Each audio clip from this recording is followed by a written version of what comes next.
तो good afternoon everyone. आज का जो वीसी रखा है that is on polity preparation. Almost एक मंथ हो गया एंड आई थिंक अभी everyone is well versed with the at least the books.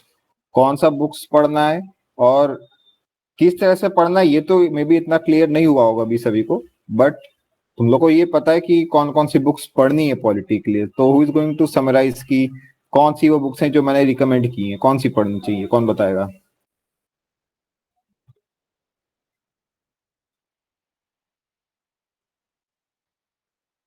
कोई तो हाथ उठाओ यार, समवन शुड वॉलंटियर। कौन सी बुक्स रिकमेंड की है मैंने? अमित बताओ तुम।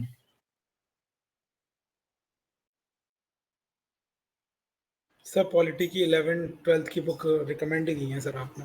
एनसीईआरटीज की एंड एम लक्ष्मीकांत बाद में बताइए, पहले एनसीईआरटीज की 2 रीडिंग लगा लो और जो बेसिक डेफिनेशंस हैं वो सारी की सारी उसमें बहुत बेहतरीन तरीके से दे रखी हैं और वहीं से वो क्लियर होंगी क्योंकि क्वेश्चंस वहाँ से पूछे जा चुके हैं और पूछने के भी चांसेस काफ़ी ज़्यादा, और पेपर 2 का कंटेंट भी वहाँ से मिल जाएगा पॉलिटी रिलेटेड जो बेसिक्स कंटेंट होते हैं। और then M Laxmikanth, then NCERT complete करने के बाद जाना जब रिजिड इन्फॉर्मेशन क्लियर हो जाए कि हाँ बेसिक सब क्लियर है, अब एम लक्ष्मीकांत धीरे धीरे स्टार्ट करती है। और फर्स्ट रीडिंग प्लेन। जी सर, बस हो गया। That is I want crisp and concise answer. एक ही चीज को बार बार बोलने से उसकी ग्रेविटी नहीं बढ़ जाती है, ठीक है? सॉरी सर, वो टू द पॉइंट बोलना है। तो पॉइंट इज कि 5 बुक्स हैं जो रिकमेंड की हुई हैं। 11th एंड 12th की एनसीईआरटीज हैं। तो 11th एंड 12th की एनसीईआरटी जब देखोगे ब्रॉडली उसमें टॉपिक्स क्या क्या है। पॉलिटिकल थ्योरी है, इंडियन कॉन्स्टिट्यूशन का एक बुक है, इंडिया का पॉलिटिकल हिस्ट्री है since independence, politics in India since independence, और कंटेम्प्रेरी वर्ल्ड पॉलिटिक्स। इनमें से ये जो दोनों बुक्स हैं एनसीईआरटीज का, पॉलिटिकल थ्योरी वाला and Indian constitution at work, ये तो अल्ट्रा इंपॉर्टेंट है। इनको तो जितना अच्छे से पढ़ सको पढ़ लो। And the most important book is Indian constitution at work. तो अपने दिमाग में ये चीज क्लियर रखो कि जो भी एनसीईआरटी की ये 4 बुक्स हैं उनमें से इन 2 बुक्स को तो अच्छे से पढ़ना है, political theory and Indian constitution at work. किस लेवल का पढ़ना है कि तुम्हें जो बेसिक टर्मिनोलॉजी पॉलिटिकल थ्योरी में दी गई होगी, जस्टिस की बात की है उसमें उन्होंने, इक्वालिटी की बात की हुई है, अलग अलग कंसेप्ट्स लेके दे हैव एक्सप्लेन्ड इट, और उसके बेसिस पे questions have been asked and आगे भी पूछे जाएंगे। तो तुम्हें इस लेवल का इंफॉर्मेशन रखो। जस्टिस कितने टाइप का होता है, सोशल जस्टिस क्या होता है, इकोनॉमिक जस्टिस, ये सब जो चीजें दी हुई हैं। Same goes for equality and other concepts. Indian constitution at work जब पढ़ोगे तो इसमें उन्होंने क्या किया है कि काफी सारी ऐसी इंफॉर्मेशन है जो तुम्हें केवल इसी बुक में मिलेगी related to Indian constitution. May be M Laxmikanth में भी वो चीज नहीं मिलेगी। तो it's more of a story book kind of a thing, but इससे ऑब्जेक्टिव क्वेश्चंस भी बनते हैं। तो इंडियन कॉन्स्टिट्यूशन एट वर्क को भी तुम्हें इस लेवल का पढ़ना है that you are able to solve questions from it. अब कौन से बचती हैं 2 books? Politics in India since independence and contemporary world politics. अब इन दोनों बुक्स का क्या है, जो politics in India since independence है, ये बेसिकली पॉलिटिकल हिस्ट्री की बुक है इंडिया की आफ्टर इंडिपेंडेंस। 1947 का तुम लोग फ्रीडम स्ट्रगल में पढ़ते हो, बट मैं मतलब आई एम सरप्राइज टू सी कि लोगों को इंडिपेंडेंस के बाद का क्लैरिटी नहीं कि क्या हुआ था, कौन सी गवर्नमेंट बनी थी। क्योंकि बेसिकली अगर इंडिपेंडेंस के बाद से तुम बात करोगे आज तक के हिस्ट्री की, तो it is a political history. हमने फ्रीडम ले लिया था, उसके बाद फर्स्ट गवर्नमेंट जवाहरलाल नेहरू की ये सब बना है, उसके बाद फिर कुछ और हुआ, लाल बहादुर शास्त्री आए, इंदिरा गांधी आई, जनता सरकार, ये वो सब जो भी हुआ है चीजें, वो सब तुम्हें इस बुक में मिल जाएगा। एंड इट इज नेसेसरी कि एटलीस्ट एक कंटिन्यूम बना रहे तुम्हारे दिमाग में कि 1947 से लेकर आज तक 2024 तक इंडिया कैसे पहुंचा है, वो सब तुमको इस बुक में मिल जाएगा। इस बुक को you do not read in the form of a standard text book. मतलब ऐसा नहीं कि तुम इससे क्वेश्चन सॉल्व करने बैठ जाओ कि भाई मैं तो इसके सारे क्वेश्चन सॉल्व कर दूंगा, नहीं। ये एक जनरल स्टडीज का बुक है। This is not a polity related book, क्योंकि इसके अंदर तुम्हें बहुत सारी चीजें ऐसी हैं which will not be asked in the exam, but because you are preparing for a exam, for a UPSC exam, तुमको वो चीजें पता होना चाहिए अच्छे से। तो ये दिमाग में रखना है। मे बी जब तुम पेपर 2 दे रहे हो उसके किसी ऐसे में यहाँ से इंफॉर्मेशन यूज कर लोगे and it will be advantageous to you. ठीक है कि इमरजेंसी लगी थी उस टाइम क्या क्या चीजें हुई थी इंडिया में, तो उसको में भी तुम यूज कर सकते हो। फिर ये वाला जो पूरा केस हुआ था बाबरी मस्जिद, वो सब चीजें, वो सब इसमें मिल जाएगा। तो इस बुक को भी यू शुड रीड, बट रटने मत लग जाना कि you have to learn everything. एक बेसिक नॉलेज रखना, working knowledge, and that is it from this book politics in India since independence. चौथी जो बुक आती है that is contemporary world politics. Contemporary world politics पढ़ना क्यों जरूरी है? देखो, जब भी तुम पूरा पढ़ते रहोगे you will come across US, you will come across UN, you will come across north Korea, ये वो चीजें सब चलती रहेंगी। अब उसको कहां से समझोगे कि आजकल की जो चल रही है कंटेम्प्रेरी वर्ल्ड पॉलिटिक्स, उसको समझने के लिए this is the best book. US की हेजेमनी क्यों बोली जाती है वो उसमें तुमको मिल जाएगा। चाइना का क्या चल रहा है आजकल, जो आज चाइना बोलते हैं कि आजकल तो बोल रहे हैं कि चाइना का ग्राफ डाउन हो गया है, ये है वो है, but how come China became such a hegemon, वो कैसे किया उसने। तो ये सब तुम्हें चीजें इस बुक में मिलेंगी। तो this book is also somewhat की एक स्टैंडर्ड टेक्स्ट बुक की तरह ट्रीट मत करना, but you need it's knowledge. United Nations के बारे में तुमको मिल जाएगा, जो यूनाइटेड नेशंस का प्रीडिसेसर था, कौन बताएगा कौन था, उसका नाम क्या था, कौन बताएगा? पवन बताएगा भाई, what was the predecessor of United Nations? Sorry sir, I know. अच्छा, तुम्हें नहीं पता भाई, चलो किसी और से पूछता हूँ। सूरज तुम बताओ। No idea sir. No idea. Harsh से तो नहीं पूछूंगा, उसने बता दिया तो। That is why I was asking one by one. भाई किशोर, नहीं बताना था ना ऐसे। लीग ऑफ नेशंस था, ठीक है, बेसिकली वर्ल्ड वॉर 1 के बाद बनाया था, तो फिर उनको लगा ये वर्ल्ड वॉर 2 पे ये तो फेलियर हो गया, we need some new thing, तो उसके बाद यूनाइटेड नेशंस बना था, ठीक है। तो ये सब चीजें तुम्हें इस बुक में मिल जाएंगी कंटेम्प्रेरी वर्ल्ड पॉलिटिक्स में, कि how come the world is like this today. तो आई होप कि ये जो 4 एनसीईआरटी का बुक्स है इनका कंसेप्ट सबको क्लियर हो गया होगा कि what should be the approach while reading these books. किसी को कंफ्यूजन है तो बताओ अभी। सबने बुक्स तो देख ली ना, everyone must have seen these 4 books. तो does anyone have any confusion कि how to approach this books? मुझे बताओ जल्दी से अभी। तो आई एम होपिंग किसी को कंफ्यूजन नहीं है। ये सर अरुणिमा पूछना।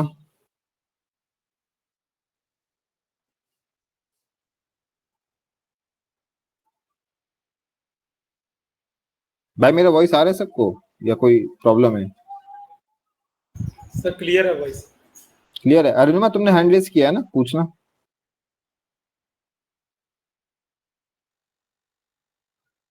ठीक है, मे बी उसके एंड से कोई इशू होगा। Hello. Yes you are clear, बताना Arunima. Yes Am I audible, sir? Yes you are audible. Okay, so my query is whether we need to solve the exercises after each chapter or not in the no NCERT. Need, कोई जरूरत नहीं है। Okay. Maybe because it will take just 5 to 10 minutes. Do not write the subjective, मतलब do not attempt the subjective questions. But जो objective, if you have read the chapters properly, you will solve it within 5 to 10 minutes for each chapter. So you can attempt those, but do not go for subjective ones. Even if you do not solve any of the question, then it is also okay. Because you will be Yes. solving PYQs, वहां से हो जाएगा practice. Okay, sir. अभी M Laxmikant की बात कर लेते हैं। तो what I'm assuming is these 4 books will take hardly 1 month। मतलब if you are कोई ऐसा है जो डेली बस केवल पॉलिटी पढ़ रहा है, तो उसको ये सब 15 डेज या मे बी 20 डेज में खत्म कर देना चाहिए। अगर कोई ऐसा है जो जीएस के 3 सब्जेक्ट एक दिन में पढ़ रहा है, तो मे बी 1.5 मंथ। उसके बाद whatever time is left, उसमें you should be studying M Laxmikanth, जो सबसे इंपॉर्टेंट बुक है। वहीं से सबसे ज्यादा क्वेश्चन आने वाले हैं इन पेपर 1। तो अब एम लक्ष्मीकांत के लिए क्या अप्रोच होना चाहिए? Suppose you are reading it for the first time.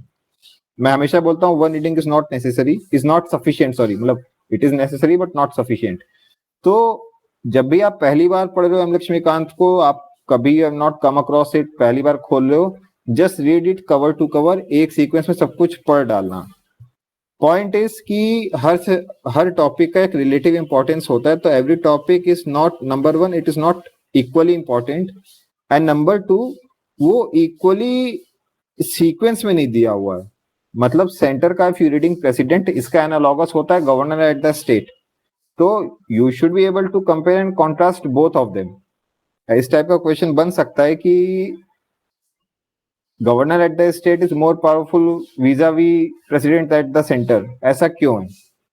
ठीक है, तो अब इन सब चीजों को गॉज करने के लिए, और यू कैन कॉन्ट्रास्ट कि भाई prime minister at centre versus chief minister at the state, ठीक है, UPSC versus state public service commissions.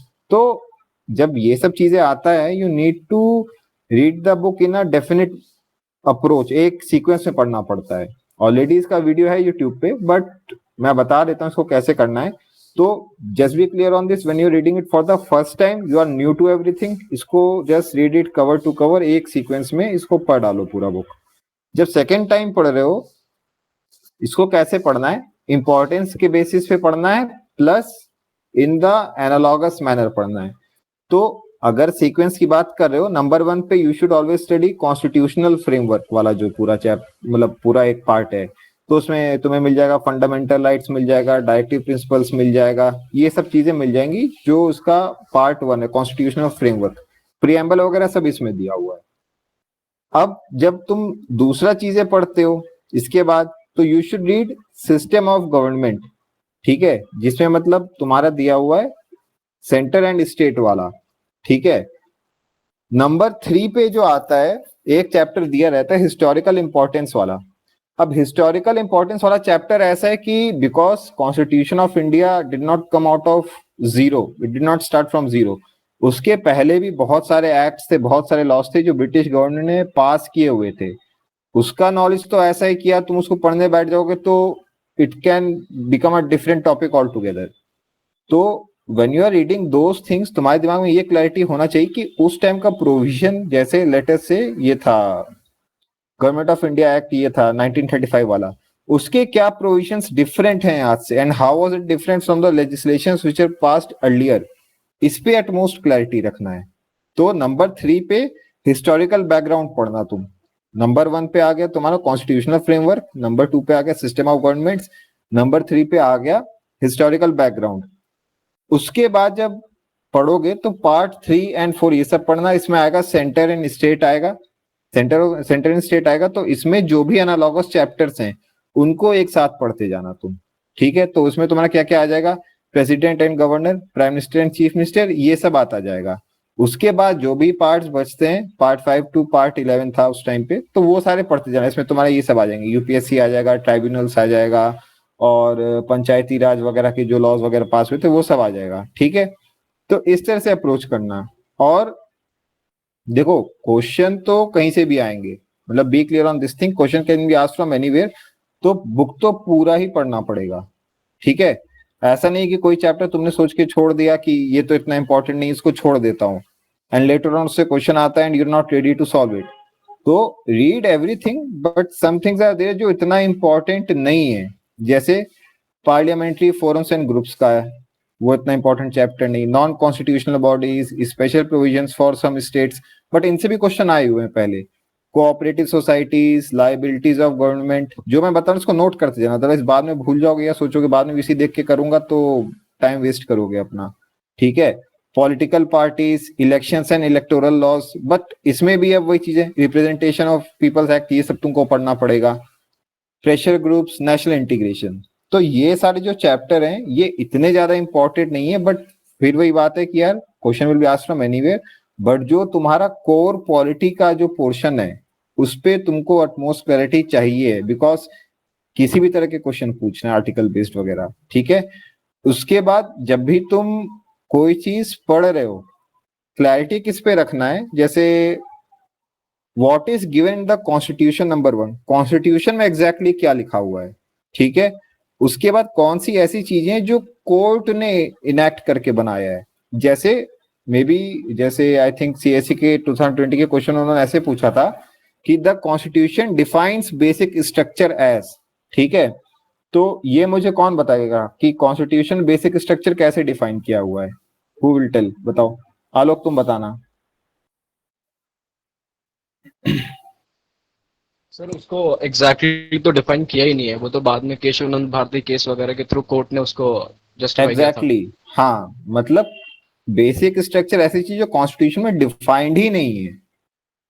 अगर मैंने जब ये सवाल पूछा, किसी को भी ऐसा दिमाग में अगर ये आया था कि कहीं तो कुछ कॉन्स्टिट्यूशन में दिया होगा बेसिक स्ट्रक्चर करके, तो दैट मीन्स कि उस लेवल पे तैयारी अभी करना पड़ेगा तुम्हें। जैसे ही कोई भी टर्म सुनते हो उसका बैकग्राउंड तुम्हारे दिमाग में ऑटोमेटिक आ जाना चाहिए, ठीक है। तो इन चीजों पर क्लैरिटी रखना, कॉन्स्टिट्यूशन में क्या दिया हुआ है, what is constitutional, what is legal. अगर कोई ऐसा आर्टिकल है जो बाद में इंसर्ट किया गया था, जैसे अमित बताना 42nd कॉन्स्टिट्यूशन अमेंडमेंट एक्ट में क्या क्या चीजें हुई थी, कुछ मेजर चीजें बताना। सर रिवीजन नहीं किया, अभी याद नहीं आ रहा। अबे कुछ तो पता होगा, कुछ भी बता। याद ही नहीं आ रहा सर, ब्लैंक में रखा है। नोट्स में लिखा जरूर है, नोट्स बनाया उनमें लिखा जरूर है सर, इतना याद है। ओके, पवन तुम बताना। हाँ सर, जैसे ideas of liberty, sorry integrity and secularism, that was added sir.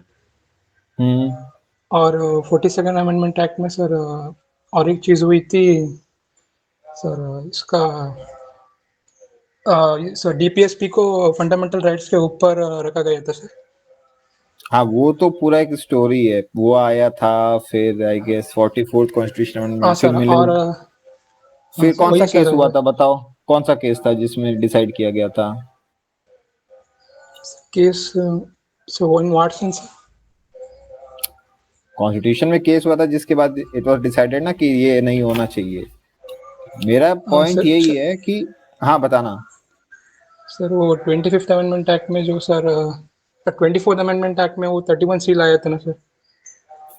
31C constitution. I want name of the case, कौन बताएगा वो केस का नाम? अरुणिमा तुम बताना। Just tell about the whole story. 42nd Amendment Act, 44th Minerva Mills case, sir ये सब क्या था? वो इमरजेंसी वाला मतलब the discretionary power of the cabinet was like reduced, ऐसा कुछ था। देखो मैं बस क्या बताने की कोशिश कर रहा हूँ, जब भी पढ़ रहे हो पॉलिटी तो the entire picture should be clear in your mind. क्या चीज कॉन्स्टिट्यूशन में दी हुई थी, उसको चेंज करके क्या किया गया, क्यों किया गया, किस पावर से किया गया। मतलब कोर्ट की रूलिंग थी, कोई कॉन्स्टिट्यूशनल अमेंडमेंट था, कोई एक्ट पास किया गया, कैसे हुआ ये, ठीक है। एंड जो भी कॉन्स्टिट्यूशन के अमेंडमेंट्स के नंबर हैं जो इंपॉर्टेंट हैं वो तुम्हें पता चल जाएगा, because they will keep on recurring again and again. जैसे 42nd वाले को तो मिनी कॉन्स्टिट्यूशन ही बोल देते हैं, फिर उसका पावर रिड्यूस करने के लिए 44th लाया गया था, फिर मिनर्वा मिल्स केस हुआ था। तो ये सारी जो भी चीजें हैं इनको अपने दिमाग में रखना है एंड एक प्रोसेस का फ्लो बना लेना कि किस चीज के बाद क्या हुआ था, ठीक है। And do this for every topic that you read, ठीक है। What I am trying to say is कि डिटेल नोट्स बनाने का जरूरत नहीं है, बट एटलीस्ट एक क्लियर आइडिया इम्पार्ट करने के लिए कि what actually happened and how, उसके लिए you need to do something, ठीक है। वो काम कर लेना है। जैसे ये कौन बताएगा कि राइट टू प्रॉपर्टी की कहानी कौन बताएगा, क्या हुआ था?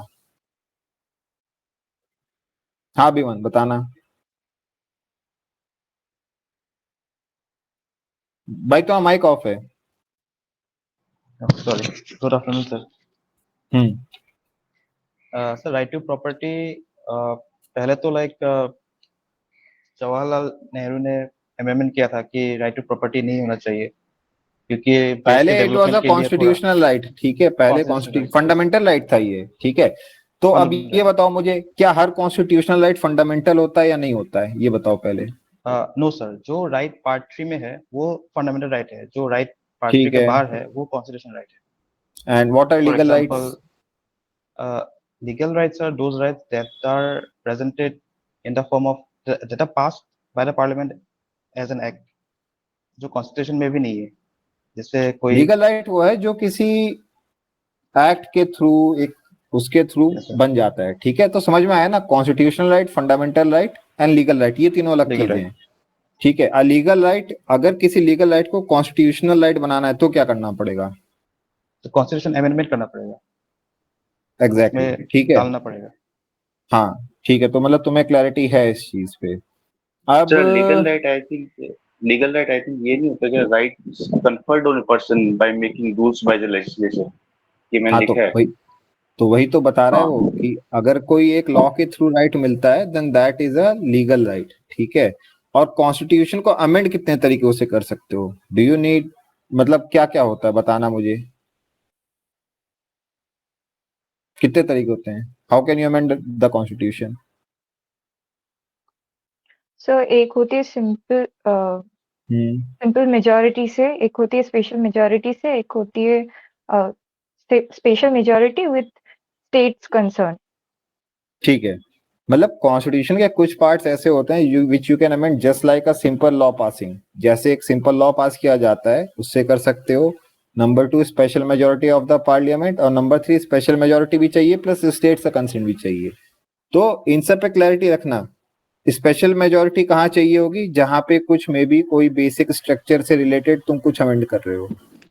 स्टेट्स का कंसेंट कहाँ चाहिए होगा, जहां पे तुम फेडरल स्ट्रक्चर के साथ छेड़छाड़ कर रहे हो। जैसे तुम्हारा ये है, क्या चल रहा है अभी बताओ, अभी कौन सा टॉपिक करंट में चल रहा है for which you will need special majority plus consent of the states, क्या है current topic? Sir one nation one election. Exactly, because federal structure से कर रहे हो, स्टेट्स के इलेक्शन में भी तुम कुछ चेंज करने की कोशिश कर रहे हो। एंड तो आई मतलब मेरा पॉइंट क्या है कि जब भी पढ़ते हो पॉलिटिक्स, जो लार्जर पिक्चर है तुम्हारे दिमाग में, इट शुड बी मतलब अटमोस्ट क्लैरिटी होना चाहिए इस पे कि क्यों है, कैसा है, और अभी कैसे आ गया यहाँ तक। जैसे अगर मैं ये पूछा जाए तुमसे कि 1950s में तो जब हम when we conducted our first election, जो ऑब्वियसली जो फर्स्ट एवर इलेक्शन हुआ था that was one nation one election, एक ही साथ हर लेवल पे इलेक्शंस हुए थे, सेंटर पे भी एंड स्टेट्स पे भी। अब ये कैसे डिस्टर्ब हुआ है, this answer you will find in the book जो ये वाली है, politics in India since independence. इसीलिए ये वो बुक पढ़ना जरूरी है, ठीक है। तुम 10 जगह से रेफर करते रहोगे, you will read different arguments, different logics, what ever, I don't care, लेकिन अगर तुमने politics in India since independence पढ़ी है, तुम्हें क्लैरिटी रहेगी कि क्यों ऐसा बनाया गया है, ठीक है। तो my whole point is, number 1, books तुम लोग पढ़ लो ना सारी, जो 4 बुक्स बताई एनसीईआरटी की plus M Laxmikanth. When you are reading political theory वाला NCERT and Indian constitution at work वाला, this is directly related to your exam, so you have to memorize जो उसमें दिया हुआ है, because questions are directly asked from those two NCERTs, ठीक है। तो be clear on this thing कि political theory and Indian constitution at work तो तुम्हें रट लेना है, memorize it, ठीक है, उसको अच्छे से पढ़ डालो। Politics in India since independence, read it more like a story book, just have clarity क्या कब हुआ था and किस लिए हुआ था, उसका क्या आउटकम रहा था।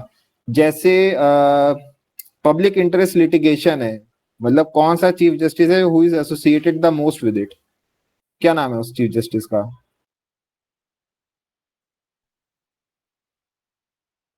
आई एम सरप्राइज्ड, कोई तो बताओ यार। क्या क्वेश्चन क्या है, मैं सुना नहीं। पब्लिक इंटरेस्ट लिटिगेशन एक कंसेप्ट है भाई, पता है ना? हाँ हाँ, PIL। तो किस चीफ जस्टिस का नेम एसोसिएट किया जाता है उसके साथ? PN भगवती, ठीक है। Does it ring a bell? कुछ क्लिक किया दिमाग में, किसी के क्लिक किया हो तो बताओ मुझे। हाँ सर, न्यूज़ में पढ़ते हैं सर, एडिटोरियल्स में आता रहता है। एग्जैक्टली तो अब देखो, अगर वो बुक पढ़ा होगा politics India since independence and Indian constitution at work, ये चीजें तुमको याद रहेंगी। मैं ये सब चीजें क्यों इतना टाइम स्पेंड कर रहा हूँ इस पे, बिकॉज लोग वो बुक्स छोड़ देते हैं। Suppose you are asked a question in paper 2 related to public interest litigation, तो तुम्हें उसका हिस्टोरिकल बैकग्राउंड क्लियर होना चाहिए कि ठीक है वो किस टाइम पे हुआ था। May be you can use it in your introduction, may be question आया ऐसा आता है कि PIL has become more of a private interest litigation, तो तुम्हें स्टार्ट करना पड़ेगा कि कंसेप्ट कहाँ से आया था। ये कुछ लोग थे जिनको लीगल डिटेंशन से ज्यादा डिटेन किया गया था, तो उनके नॉलेज में आया सुप्रीम कोर्ट के, उन्होंने सू मोटो कॉग्निजेंस लेके किया, फिर वो एवोल्यूशन ऐसा हुआ कि today it is known as PIL, ठीक है। और फिर इसका किस तरह से मिसयूज किया गया है कि मतलब पब्लिक इंटरेस्ट से लेके प्राइवेट इंटरेस्ट तक कैसे आ गया है, इसको कैसे रेक्टिफाई करना है। तो इन सब चीजों के लिए जो politics in India since independence है, ये वाला बुक भी अच्छे से पढ़ लेना, because it will give you historical background. And जो चीजें आजकल हो रही हैं, जैसे कांग्रेस का कैसे बाइफर्केशन हुआ था, बीजेपी कहाँ से आ गई बीच में, समाजवादी पार्टी कैसे बन गई, बीएसपी कैसे बन गई, ठीक है, ये सब तुमको इस बुक में मिल जाएगा। तो read that book, politics in India since independence. इसके अलावा जो भी इंफॉर्मेशन बाहर है you can comfortably ignore that, क्योंकि वर्किंग नॉलेज इस बुक से मिल जाना है। तो read it once and understand. Contemporary world politics को अच्छे से पढ़ लेना। जैसे इट इज वेल नोन, लोग यही बोलते हैं कि जो यूनाइटेड नेशंस है वो यूएस का प्रॉक्सी ऑर्गेनाइजेशन है। ऐसा क्यों बोलते हैं भाई, पढ़ लेना उस बुक में। सबसे ज्यादा फंडिंग यूएस देगा तो ऑब्वियसली उसी के लिए काम करेगा। ये सब चीजें तुमको इस बुक में मिल जाएंगी, ठीक है। फिर एम लक्ष्मीकांत को तो आई हैव टोल्ड, फर्स्ट टाइम पढ़ रहे हो पूरा एक साथ पढ़ा लो फ्रंट से लेके एंड तक। सेकंड टाइम पढ़ना, I have told you the parts which you have to study. कौन से पार्ट्स पढ़ने हैं, पहले मैंने इसका लेक्चर भी बना, उसका लिंक मैं शेयर कर दूंगा ग्रुप में, उसको जरूर देख लेना। तो उससे तुमको क्लियर हो जाएगा कि किस तरह से एम लक्ष्मीकांत को पढ़ना है। जब एम लक्ष्मीकांत पढ़ ली है तुमने, तो अब क्या तुम्हारे दिमाग में एक सिंथेसिस होना चाहिए जो तुमने पहले पढ़ा हुआ है, जो एनसीईआरटीज पढ़ेंगे प्लस एम लक्ष्मीकांत का। अब चीजों को उस हिसाब से अप्रोच करना। Suppose you are asked a question on 42nd amendment act, तो अपने आप ही क्लिक कर जाना चाहिए कि इमरजेंसी कब लगी थी, 42nd पास हुआ था, 42nd में क्या क्या चेंजेस किए गए थे, उस चेंजेस के बाद जनता सरकार आई थी गवर्नमेंट ने, उसने क्या क्या चेंजेस किए थे, 44th में क्या क्या हुआ था, उसके बाद क्या चीजें हुई हैं। और इस पे पूरी क्लैरिटी रखना कि सारी चीजें कॉन्स्टिट्यूशन में नहीं दी हुई हैं। बहुत चीजें ऐसी हैं जो कोर्ट ने अपने इंटरप्रिटेशन से चलाया हुआ है। वो कौन कौन सी चीजें हैं, उस पर कोई क्वेश्चन आता है तो भले you are clear on the provisions, but unless you understand the language correctly तुम अटेम्प्ट नहीं कर पाओगे क्वेश्चंस को, ठीक है। तो ये सब चीजें हैं पॉलिटी की प्रिपरेशन में। जब एम लक्ष्मीकांत पढ़ते हो तो जो चीजें चैप्टर के बीच में दी हुई हैं वो तो तुमको पढ़ना ही पढ़ना है। वो चैप्टर के एंड में कुछ नोट्स देता है, उन नोट्स को भी पढ़ लो। जो तुम्हें इंपॉर्टेंट लग रहे हैं उन नोट्स पे टिक मार्क कर लेना या उनको हाईलाइट कर लेना, बिकॉज व्हेन यू रिवाइज वो नोट्स भी पढ़ना जरूरी होगा तुम्हारे लिए। जब तुमने सारे चैप्टर पढ़ लिए हैं, लास्ट में जाओगे अपेंडिक्स दिया हुआ रहता है, बहुत सारे अपेंडिसेस दिए हुए हैं, ठीक है।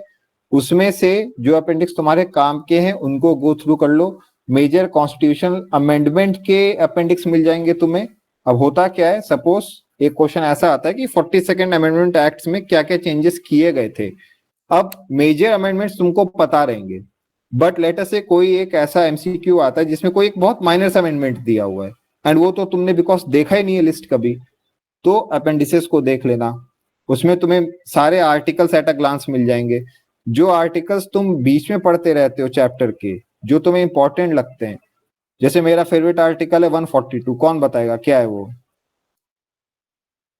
अमित सर हिला रहा है, बता अमित क्या है वो आर्टिकल? पता नहीं है सर। भाई क्या यार, पिछले साल कम से कम 10 बार पूछ लिया मैंने इस आर्टिकल को। बीमन बताएगा, कौन बताएगा भाई?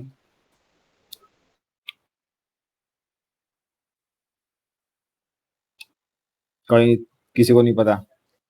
अरे यार ये सब तो पता होना चाहिए बिकॉज ये न्यूज में बहुत आता है। कौन सा है बताएगा, कौन बताएगा? आर्टिकल 142 है आई थिंक। क्या है उस आर्टिकल में, पवन बताना। सर सुप्रीम कोर्ट का रिलेटेड कुछ है sir. Exactly, but what is it? I want to know. Sir exact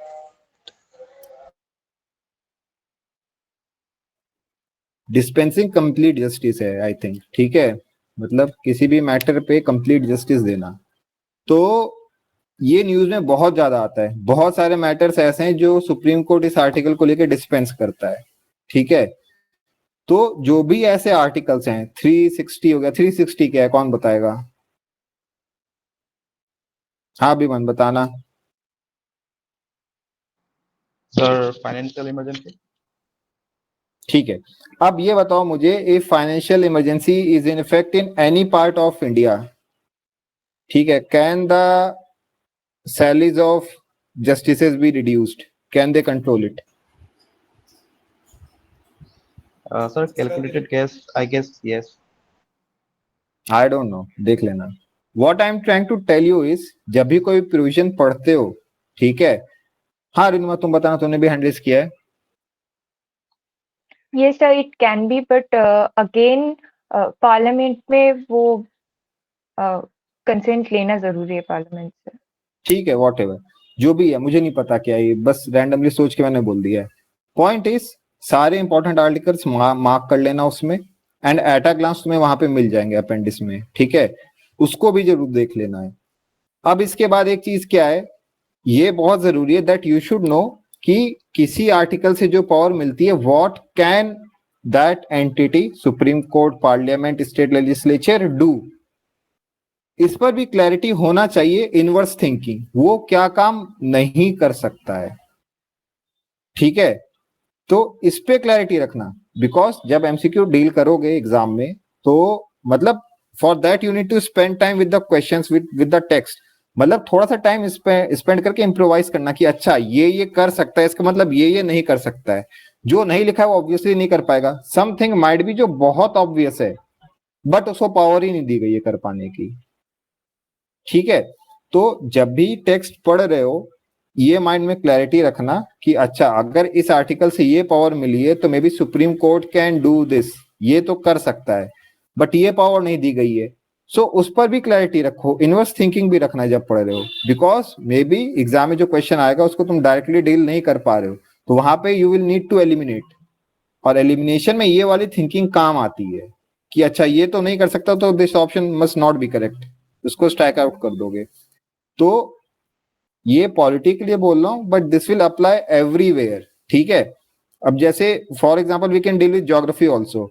अभी ये बताओ मुझे कि अभी कौन सा मानसून का सीजन स्टार्ट होगा या हो चुका है? सर रिट्रीविंग, हाँ, उसका क्या नाम होता है? Retreating monsoon. Retreating monsoon Northeast. Is the name, north east monsoon, exactly. North east monsoon कौन कौन से ज्योग्राफिक डिविजन्स में रेनफॉल लाता है, क्या नाम है उन डिविजन्स का?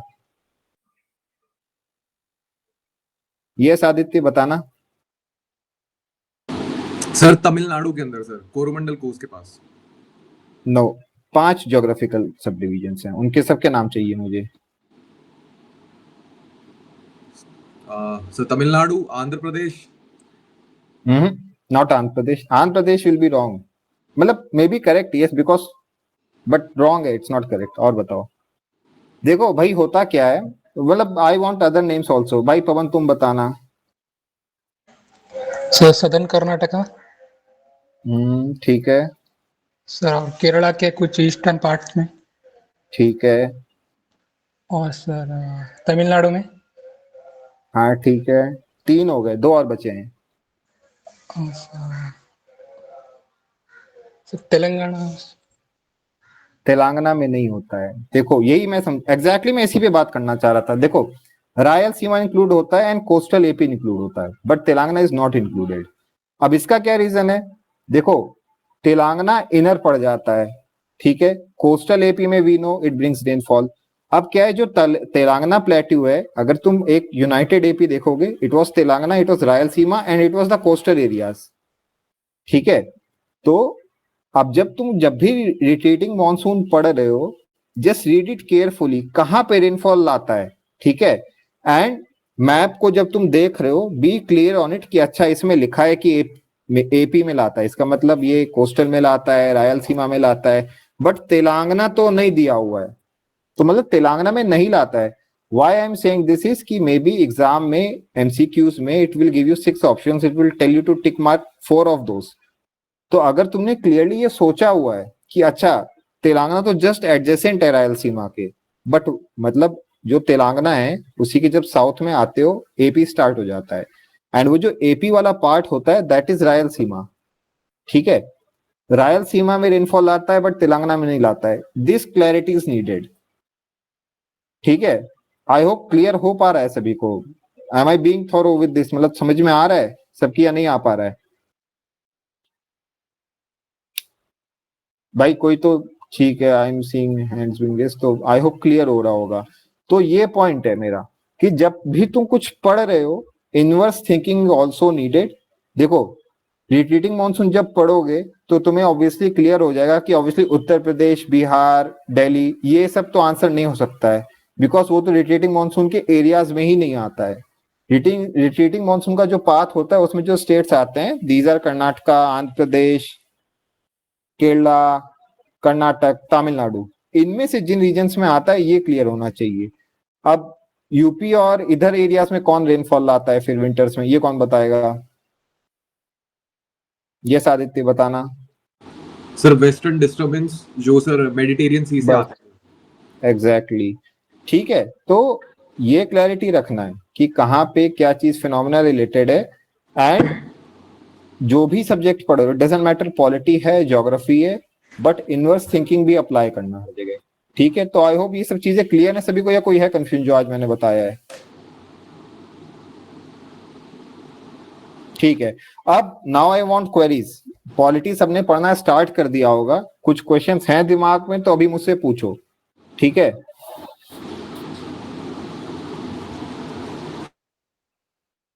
आदित्य पूछना। सर ये पॉलिटी के रिगार्डिंग नहीं है सर, ये ज्योग्राफी के रिगार्डिंग है सर। हाँ हाँ पूछ लो, कोई दिक्कत नहीं। सर अभी रिसेंट के सर वीक के अंदर सर 2 टॉपिक्स ऐसे थे जो न्यूज़पेपर के अंदर मैंने पढ़े सर, इसके ज्योग्राफी के। एंड सर मैं ये पूछ रहा था कि मैगजीन्स के अंदर तो ज्योग्राफी जैसे कवर होगी नहीं, जितना मुझे पता है सर। हाँ तो, नहीं होगी। हाँ सर, उसके अंदर 2 टॉपिक्स ये थे कि सर एक तो सर कोसी नदी के ऊपर बात थी, उसके अंदर से उसकी कुछ एक्स्ट्रा ट्रिब्यूटरीज के बारे में बात थी, और एनसीईआरटी के अंदर है नहीं। ठीक है, तो पहला क्वेश्चन ये था कि इन सब चीजों को भी याद करना है सर। दूसरा क्वेश्चन एक और टॉपिक आया था सर, आइसोस्टैटिक रिबाउंड का सर, ये हिमालयस की हाइट के लिए था। ठीक है, तो सर ये भी मैंने अपनी फर्स्ट टाइम ही पढ़ा था, तो इन दो के पूछना था कि इनको भी मैं ऐड करता चलूं या फिर इनको लेट गो कर दूं कि ये पूछे जाएंगे नहीं पूछे जाएंगे? नहीं बिल्कुल ऐड कर लो, बहुत हाई चांसेस हैं कि ये उसमें कवर हो जाएगा। आई थिंक विजन आईएएस में उसमें कवर हो जाएगा। But when you come across these new topics, तो इनको बस क्या करना है, एक शॉर्ट नोट, मतलब just do a quick Google search and एक शॉर्ट नोट बना लो, because these things if you have not come across before may be पूछा जा सकता है। ठीक है, and this is a fact कि एनसीईआरटीज में जो नए इमर्जिंग एरियाज हैं, जैसे एल नीनो है, एनसो है और आईओडी है, इंडियन ओशन डाइपोल, ये सब बहुत अच्छे से डील नहीं किया गया है। तो इसके लिए you will need some supplementary notes और सम सप्लीमेंटरी स्टडीज, बट कोई बुक रिफर करने मत लग जाना। yes, ये बहुत जरूरी है। ठीक है, तो जो भी ऐसे नए टॉपिक्स आ रहे हैं, अभी तुम अपना एक मतलब may B you can make a notebook, may be NCERTs के पीछे A4 शीट्स वगैरह लगाते जाओ, उसमें लिख लेना इन चीजों को। अगर तुम्हें ये टॉपिक्स उसमें मिल जाते हैं विजन आईएएस के नेक्स्ट वाले मंथ में, वेल एंड गुड। नहीं मिलता है तो बस एक मतलब तुम्हारा अप्रोच क्या होना चाहिए, एमसीक्यू से डील करना है बस। ठीक है, तो उस टाइप का नोट्स बना लेना। ठीक है, ओके सर। ठीक है, ओके।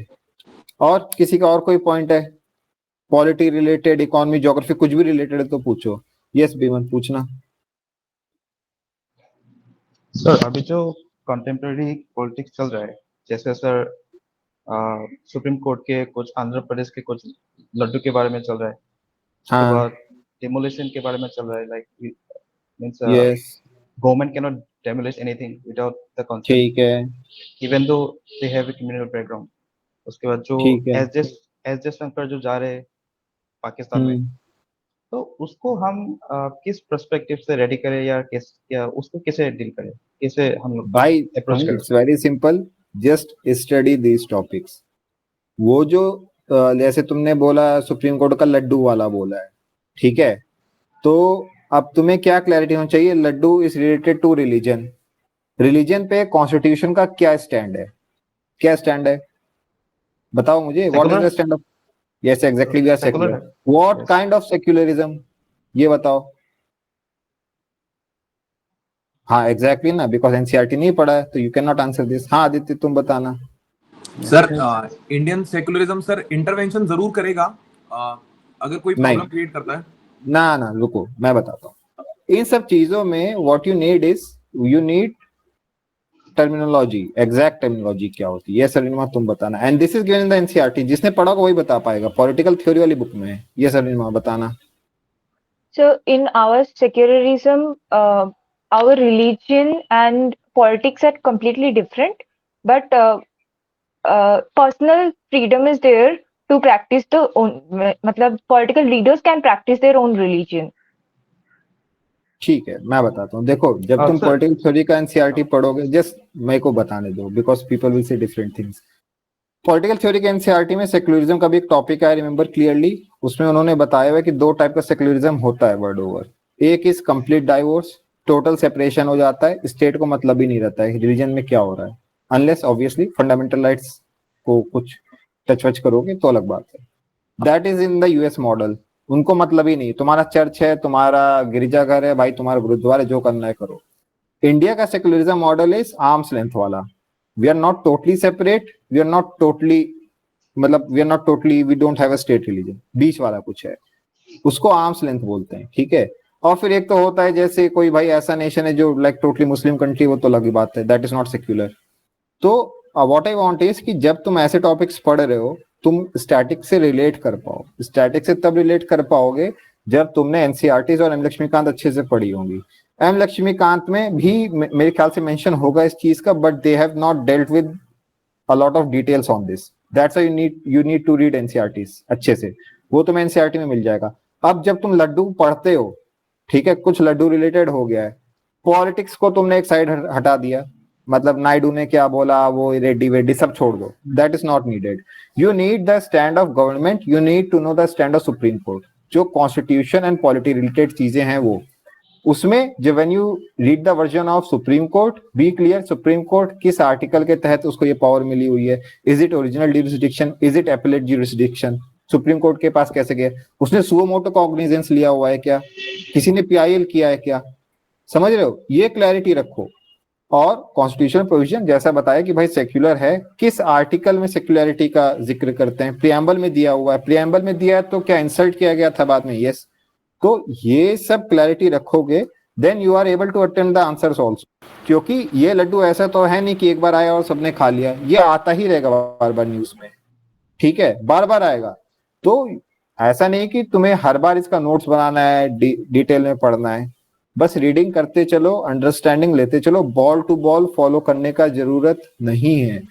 डायरेक्टली लड्डू पे क्वेश्चन नहीं आएगा, मैं लिख के दे सकता हूँ नहीं आएगा लड्डू पे क्वेश्चन, बट इसका यूज कैसे कर सकते हो, अगर कोई क्वेश्चन आता है ऑन सेक्युलरिज्म, ठीक है, या फिर on the state politics, state governments, वहां पे you can use example of it कि भाई मतलब इंडिया में politics has gone to this level कि people not even living the most secret thing to people, their religion, their religious practices, उस पे भी aspirations are being cast. And इन सब मामलों में भी जो वैल्यूएबल टाइम है सुप्रीम कोर्ट का, just because some politicians prefer there politics, उसकी वजह से सुप्रीम कोर्ट का वैल्यूएबल टाइम इन सब चीजों में भी वेस्ट हो रहा है। जो टाइम उनका जाना चाहिए था लोगों के फंडामेंटल राइट्स को बचाने में, हाई कोर्ट से जो अपील्स आती है उनको डील करने में, उनको ये सब पे डील करना पड़ रहा है। तो आई होप ये क्लियर हो रहा है तुम्हें, ये सब चीजें एग्जाम्पल में लिखने के लिए होती हैं, ठीक है। जो कोलकाता सब obviously a direct question is not going to be asked on this, but women safety related कोई टॉपिक आता है तब you should have clarity कि ठीक है वो उसको मेंशन करना है उसमें। अगर वुमेन रिलेटेड कोई टॉपिक नेक्स्ट ईयर आता है, you do not mention this case, then obviously भाई नहीं मिलेंगे मार्क्स इतने अच्छे, क्योंकि this shows the pathetic state जो चल रहा है इंडिया में। भाई वो बेचारी का रेप हो गया, मर्डर हो गया, सीबीआई की इंक्वायरी चल रही है, कुछ भी नहीं हो पाया उस पर अभी तक। No one has been punished, no one has been send behind jail, no one has been booked in this case, किसी को कोई सजा नहीं हुई है। सीबीआई क्या कर रही है, नो वन। सुप्रीम कोर्ट भी हियरिंग ले रही है, लेकिन क्या हो रहा है किसको पता है भाई। It has gone into the cold bag now, अभी नेशन की प्रायोरिटीज चेंज हो गई। तो ये सब चीजें तुम्हें अपने एग्जांपल्स में यूज करनी है, ठीक है। This goes for everything. Israel का चल रहा है इशू। अच्छा ये बताओ, ये स्टेट ऑफ कौन से स्टेट आता है, सऊदी अरेबिया नहीं, ईरान और कौन सा नीचे पड़ता है, आई थिंक ओमान होता है, कौन सा स्टेट है वो? यस पवन बताना। State of Hormuz. Exactly. You will read this in a lot of places, state of Hormuz, but make sure तुम एटलीस्ट खोल के देख लो भाई कौन सी कंट्री है जो उसके ऊपर आती है, इट इज ईरान। कौन सी कंट्री है जो उसके नीचे आती है, उसका नाम है ओमान। ईरान के लेफ्ट में कौन सा है, ईरान के राइट में कौन सा है, ओमान के नीचे कौन सा कंट्री है, कौन बताएगा?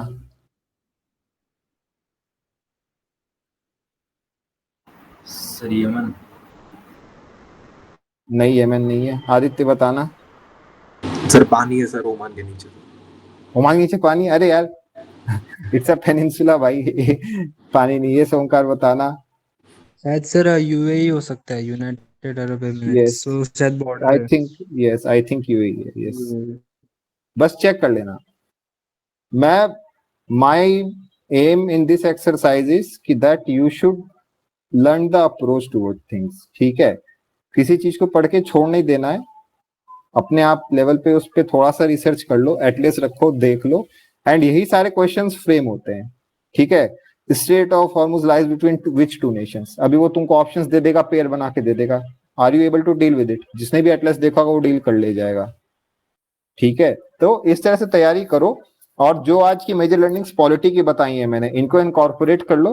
पॉलिटी का प्रिपरेशन अभी से सीरियसली स्टार्ट कर देना। 1 मंथ हैज पास, तो आई एम एज्यूमिंग कि एनसीईआरटी पढ़ लिया होगा सबने, एनसीईआरटी का अप्रोच भी बता दिया है। तो अभी से लेकर जो नेक्स्ट 2 मंथ्स हैं उसमें you should be able to finish polity, economy and geography कर लेना, निपटा लेना इसको, ठीक है। एंड बिकॉज खत्म होंगे 3 months, September has passed, October and November के एंड से will start with mock test also, ठीक है। तो यहाँ पे that is all from my side. किसी को कोई डाउट है, कुछ पूछना चाहता है तो पूछ लो मुझसे।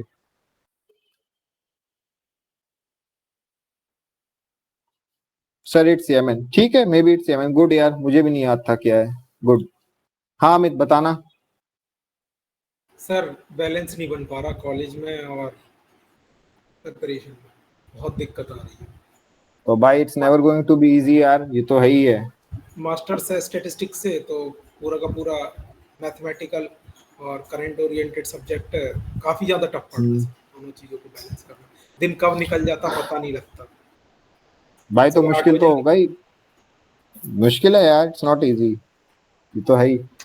मैथ्स तो कवर हो रही है क्योंकि मैथ्स की कोचिंग लगा ली थी, तो जो टीचर हैं वो अच्छे हैं, तो वो ओरिएंटेड पढ़ा रहे हैं, साथ के साथ ठीक है, भी चेंज करते रहते हैं। तो मैथ का डर निकल चुका, मैथ्स और रीजनिंग का, क्योंकि दोनों वही प्रिपेयर कराते हैं। सीजीएल क्वालिफाइड है वो, और करेंटली पोस्ट का उनका इशू था कि वो नहीं चाहिए थी, दूसरी चाहिए थी, तो अगेन अपीयर हुए हैं।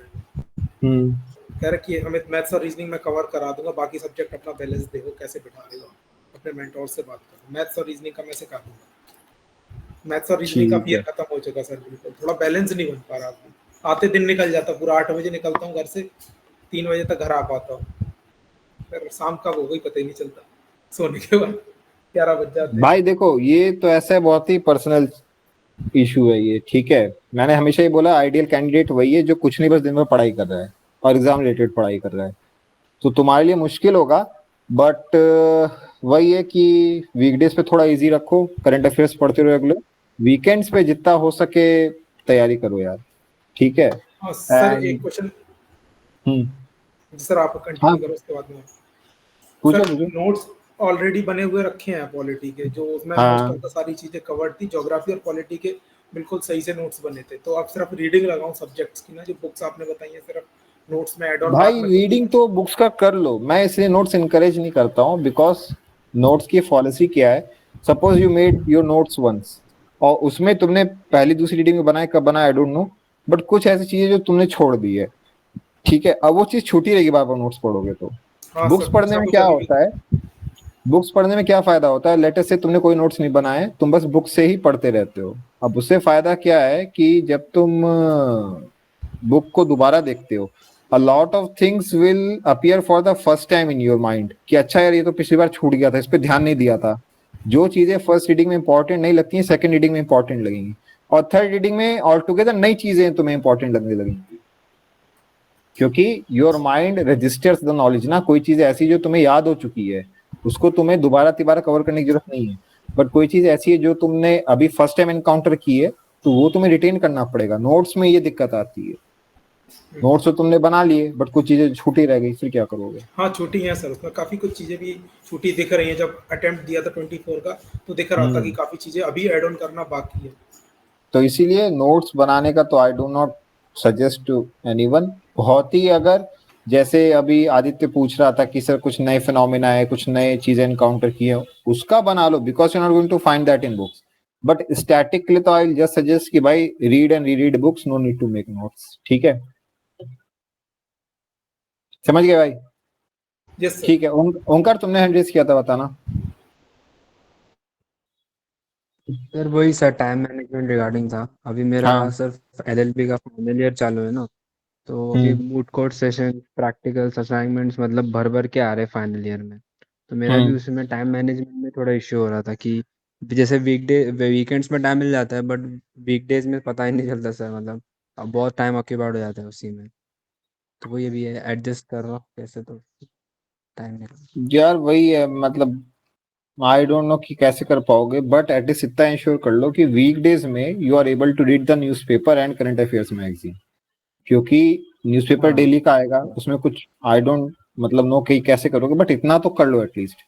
वीकेंड्स में हाँ जितना बैठ सकते हो बैठ लो, पढ़ लो। मे बी कुछ दिन ऐसा हुआ जहाँ पे कॉलेज में रिलैक्स रहा, तुम्हें इतना एफर्ट नहीं करना पड़ा, तो उस दिन घर पे भी आके सब्जेक्ट्स पढ़ लो, या फिर टैब पे अपने साथ एनसीईआरटी वगैरह रखे रहो, जब टाइम मिलता है उसमें देखते रहो चीजें।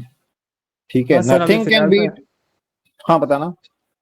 सर एक्चुअली जैसे आपने कहा था ना अभी नोट्स रिगार्डिंग कि अभी नोट्स के हाँ लिए इतना मतलब आप प्रेफर नहीं करते, लेकिन अभी सर हाँ। टैब पर भी ना जो डिजिटल नोट्स हैं ना, मतलब जो अभी है रीड कर रहे हैं हम लोग, तो उसमें भी हम्म। सर मतलब उसी में नोट्स मेकिंग कर ले बना के रखे या फिर सेपरेट बनाए, वही समझ नहीं आ रहा था क्योंकि भाई डिफिकल्ट हो जाता नोट्स है क्यों टाइम। बनाने हैं? Why are you people obsessed with notes? मुझे समझ ही नहीं आता, नोट्स बनाने क्यों बनाने हैं नोट्स? मतलब फॉर सर व्हाट? क्योंकि टू व्हाट एंड? सर क्योंकि जो कंटेंट हम लोग एनसीईआरटीज में पढ़ते हैं ना, तो हम्म। एंडिंग टाइम पे जब रिवीजन आता है, मतलब एग्जाम जब पास आते हैं ना, तो ऐसा लगता है कि हाँ रिवीजन से मतलब हो जाए कंप्लीट प्रिसाइज वे में, तो इसलिए भाई, हम sir half an hour individual. में एक बुक फिनिश हो जाता है एनसीईआरटी का एग्जाम के पहले, because you have gone through it at least 5-6 times. तुम्हें पता है क्या चीज देखना है यार।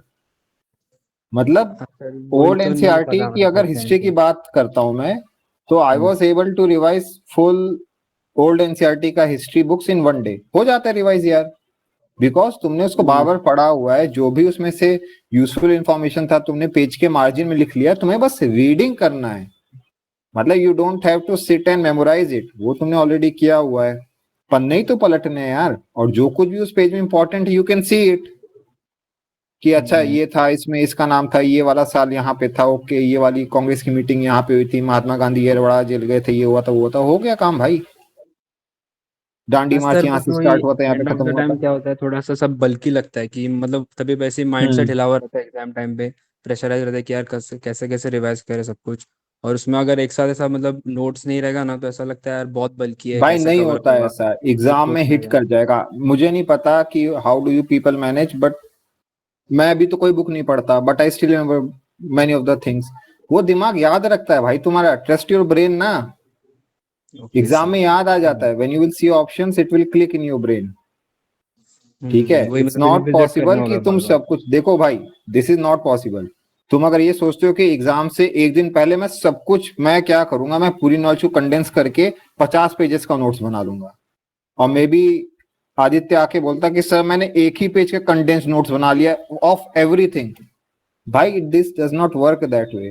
तुम्हारा ब्रेन में रिटेंशन पावर होना चाहिए, नॉट ऑन द पेजेस। ठीक है, वो ब्रेन में ओके सर। रिटेंशन आ जाएगा when you read a single thing 2-3-4 times. ठीक है, और जब एग्जाम में जाओगे and you will see the options, that will click, hit हो जाएगा तुम्हें वहां पे। तो बहुत ज्यादा इस चीज का टेंशन नहीं लेना कि मुझे सब कुछ रिवाइज करके जाना, एक दिन पहले सब कुछ पढ़ के जाऊंगा।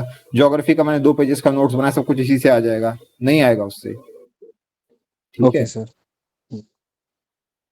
हाँ विमन तुम पूछना। सर मेरा पेपर रीडिंग के रिगार्डिंग क्वेश्चन है। पेपर रीडिंग में टाइम ज्यादा लग रहा है, लाइक 2 आवर्स लग जाता है पेपर रीडिंग के लिए। हाँ तो और बिकॉज अभी कभी कभी स्पीड नहीं सर, आई है ना, अभी स्पीड नहीं आई है भाई। After let's say 2 or 3 months you be able to do it in 1 hour।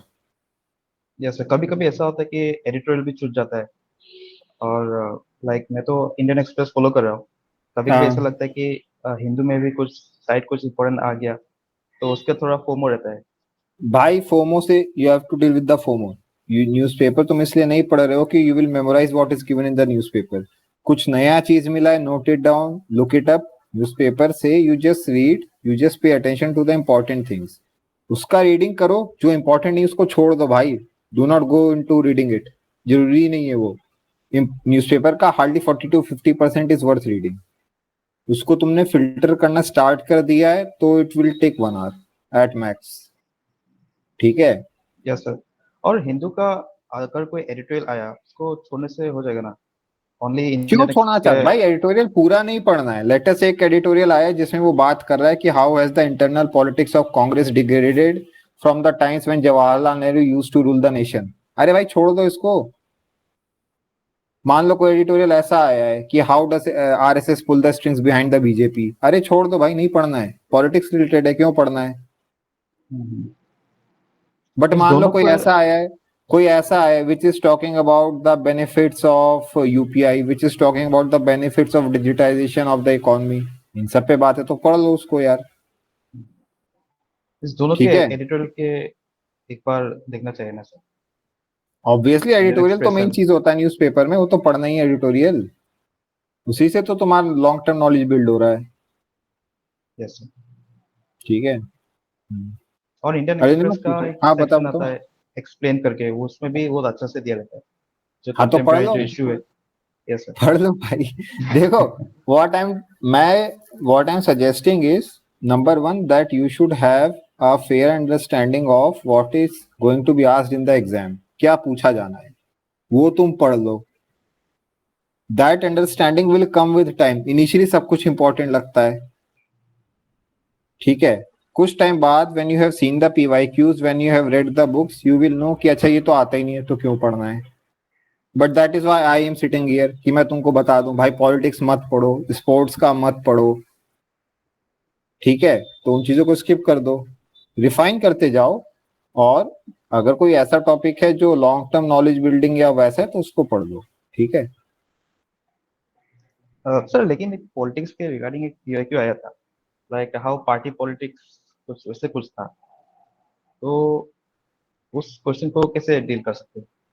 ये कहाँ क्वेश्चन आया है हाउ पार्टी पॉलिटिक्स, ये वो एक क्वेश्चन आया था ऐसे में आया, हाउ पार्टी पॉलिटिक्स कुछ ऐसे कुछ था। भाई तो do not make the exception as generalisation ना, आया तो तुम उसको छोड़ दो, बाकी चीजें तो तुमने पढ़ी हुई है ना, यू कैन लीव इट, कोई ऐसा दिक्कत नहीं है, ठीक है। बट जनरली ऐसा नहीं है पूछते हैं, वो प्योरली पॉलिटिकल बेस्ड नहीं पूछते हैं, ठीक है। तुम बता देना जब तुम्हें क्वेश्चन मिल जाए, ठीक है। अरुणिमा तुम पूछना, ये raise hand. Yes, sir. So, sir, I have read Lakshmikant like the sixth edition. So, in seventh edition, there are some additional chapters. It seems what like the SC judgment, important judgment by SC. तो अभी अगर polity start करनी है तो seventh edition से करनी है या फिर I can refer sixth addition? Sixth addition पढ़ लेना यार, मतलब थर्ड एडिशन शायद मैंने पढ़ा था, वो तो बहुत कंसाइज था एंड उससे भी अभी के क्वेश्चन सॉल्व हो जाते हैं। तो इफ उसके बाद आई थिंक फिफ्थ एडिशन, तो अगर कोई ऐसा है जिसने already fourth fifth sixth addition पढ़ा हुआ है, डू नॉट स्विच, जो बुक पढ़ा था उसको दोबारा रिफर कर लो, सफिशिएंट है, ठीक है। ठीक है, तो अगर कोई एडिशनल डाउट नहीं है तो I am going to conclude. है किसी का कोई क्वेश्चन वगैरह? विमन तुम सर्च कर लेना, क्वेश्चन को डाल देना ग्रुप में, विल डील विद इट, ठीक है। पवन बताना। सर मेरा डाउट इस करंट अफेयर्स के रिलेटेड है सर। सर मैंने जुलाई मंथ का विजन आईएएस मैगजीन एक दो बार पढ़ा हूँ सर। हाँ ठीक है। तो जैसे अभी मैं अगस्त का पढ़ रहा हूँ, उसको मतलब रिवीजन कैसे करना है सर जुलाई मंथ का उसके साथ, अगस्त के साथ? यार तुम अभी रिवाइज क्यों करना चाहते हो? मुझे अपनी एको सुनाई दे रहा है, अपना माइक ऑफ कर लेना। देखो अभी you do not have to think about revision. तुम ये मत सोचो कि जुलाई का मैं अभी कैसे रिकलेक्ट कर पाऊंगा। अभी तुम बस ये फोकस रखो कि जुलाई का मैंने पढ़ लिया था, अगस्त का भी मुझको अभी इस मंथ में अच्छे से पढ़ लेना है। रिवीजन के लिए हमारे पास बाद में टाइम रहेगा, ठीक है, number one. Number two, if you are left with spare time, later से जो मैं बोलता हूँ कि डेली तुम्हें विजन आईएएस के लिए टाइम रखना है, विजन आईएएस प्लस प्रतियोगिता दर्पण के लिए, अगर तुम्हारे पास वो स्पेयर टाइम बच रहा है, then you can turn over the pages of July magazine and उसमें से देख लो, कुछ चीजें पढ़ते जाओ, जो इंपॉर्टेंट लग रहा है उसको हाईलाइट करते जाना, because it is your second reading. और फिर लेटर ऑन जब एग्जाम के पहले we will have time to revise everything, उस टाइम पे you will revise these things, ठीक है। अभी से do not focus much on कि कैसे रिवाइज होगा, क्या करूंगा, ठीक है। Yes sir. बीमन तुमने हैंड रेज किया है क्या? हाँ बताना। Yes sir. सर क्वेश्चन मिल गया। हाँ बताना। ये 2021 में आया था, party politics in India is a flourishing family business, इसका हाँ ऐसे तो आया। ठीक है, यस। तो क्या फ्लरिशिंग बिजनेस है तो obviously you can answer it यार, इसमें तक क्या मुश्किल है आंसर करने में, बताओ मुझे। Yes sir. भाई because this is general awareness based question, ठीक है। मतलब जनरल अवेयरनेस बेस्ड कैसे, तुम्हें पता है हर पार्टी में कि कैसे फैमिली बिजनेस हो रहा है। मतलब कांग्रेस में यू कैन सी, बीजेपी में you can see it, RLD वगैरह इन सब में देख सकते हो, आरजेडी में देख सकते हो। तो तुम्हें इस पे कमेंट करना है, you have to write a essay on this. Is it so difficult? खुद से सोच के देखो, लिख सकते हो उस पे, it's not that difficult. But point is this is a one of incident. एक बार ऐसा हो गया तो इसका मतलब ये नहीं कि सर अब तो पॉलिटिकल न्यूज जरूरी है, मैं तो पढ़ूंगा। Because you are not totally ignorant. What I am trying to tell you is कि when you are reading a newspaper, political news is not necessary. Let us say अभी हरियाणा में इलेक्शन चल रहा था, अब तुम पॉलिटिकल न्यूज को पढ़ने बैठ गए कि भाई यहाँ पे हरियाणा में क्या पॉलिटिक्स हो रही है, व्हाई इज एवरीवन सेइंग कि कांग्रेस पावर में आएगी। तो तुमने क्या किया, वो सारे टॉपिक्स तुमने जो एक एक पेज के पूरे आते हैं इलेक्शन, वो तुमने पढ़ने शुरू कर दी। You are just wasting your time. Cost to benefit is very bad. तो मत पढ़ो पॉलिटिकल न्यूज। कोई ऐसा कोई क्वेश्चन आ जाता है तो already you are reading so much of text and so much of newspaper, you will be in a position to attempt it. कर ले जाओगे attempt, it is not that difficult, ठीक है। वो मतलब माइनॉरिटी में रखना है, माइनॉरिटी में you can totally ignore it ना, पढ़ना ही क्यों है यार, ठीक है। मत पढ़ो उसको। 6 में से 4 टॉपिक्स लिखने होते हैं, this is just one topic, वो भी 1 साल में एक बार आ गया है, ठीक है। तो कोई जरूरी नहीं है पॉलिटिकल न्यूज को फॉलो करना, ठीक है। Okay sir. और जो करंट अफेयर्स है वो जुलाई से करें क्या? भाई 1 ईयर का पढ़ लो, ठीक है। वी स्टार्टेड इन सितंबर, जो भी सितंबर ऑनवर्ड्स आ रहा है पढ़ते रहो उसको। इतना एक और मंथ के पीछे निटिग्रिटी मत करो, जो मिल रहा है उसको पढ़ते जाओ, ठीक है। मतलब अगस्त से स्टार्ट करें? यस, ओके, ठीक है। Yes sir. तो चलो, इनफ ऑफ द क्वेश्चंस, मैं कंक्लूड करता हूँ, थक गया हूँ मैं। ओके, तो सब लोग पॉलिटी पढ़ लेना अच्छे से, इकोनॉमी और ज्योग्राफी को भी ध्यान देना। नेक्स्ट वीक में we will deal with maybe economy और मे बी ज्योग्राफी। बट अभी के लिए whatever time you are left with, सब लोग के पास भाई पढ़ाई करते रहो अच्छे से, ठीक है। Keep working hard. हाँ भाई बताओ। नेक्स्ट ज्योग्राफी को ले लेना सर, इकोनॉमी तो बाद में। ठीक है, चलो नेक्स्ट। ही चल रही है। ओके ओके, ज्योग्राफी कर लेंगे, ठीक है। Okay done. चलो भाई, take care everyone. Thank you sir. Thank you sir.